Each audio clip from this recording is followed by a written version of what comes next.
Hello JFA family, it's Cody.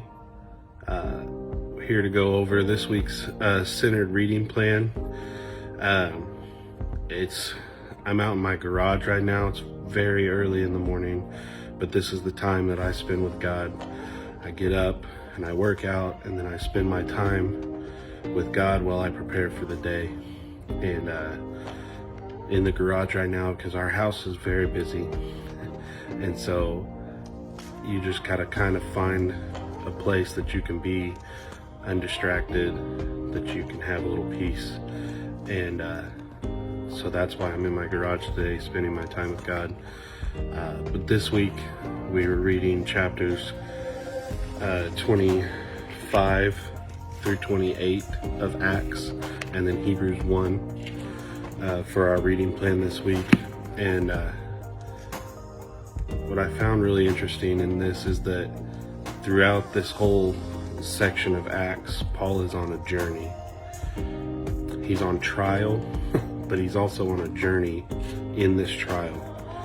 He keeps getting sent to different leaders, and it seems like every time when they get done with this trial, they say, well, do you want to be, sent back to the Jews in Jerusalem? And every time Paul says, no, I want to be tried by Caesar. What I think is really interesting about that is that Paul just seems so at peace through this whole trial.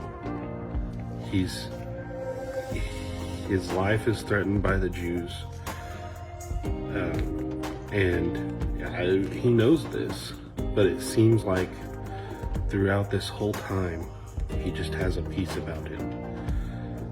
And I also think that he keeps wanting to go to Caesar because he says many times that he's called to reach the Gentiles. And being sent to the Jews does not help that cause at all. So if he gets sent to Caesar, he's continually being put in front of the Gentiles who he's been called to reach. But just the peace that Paul seems to have, I'm sure he was worried for his life and felt threatened many times. But the peace that he seems to have through this whole journey. I mean, at one point he's on a ship that's going to wreck, and everybody else on the ship is freaking out, and Paul tells him, if you don't stay on this ship with me, you're gonna die. And all of them are looking around thinking, we're gonna die anyways, probably. But Paul just tells them very plainly, he says, I've had a word, and if you will stay on this ship with me, your lives will be spared.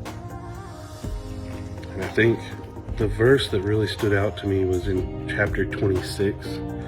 It's verse 22. It says, but I have had God's help to this very day, and so I stand and testify to small and to great alike. And this is right after he's recounted his trip to Damascus, and he's speaking to Festus and King Agrippa here. And so this is right after he's recounted his trip to Damascus and the Lord blinded him, and really his salvation in that way. And he says, in the middle of this journey, this trial that he's in, he says, to this day, I have had help from God. And I feel like that's where a lot of us need to be. We need to realize that no matter what journey we're on or what trial we're in, we have the help from God, and he's always there for us. I'm so glad that you guys are joining in with us on this reading plan. It's been really exciting to know that you have a community with you doing this behind you. So I hope that you continue to join in with us, and thank you for letting me share a little bit today.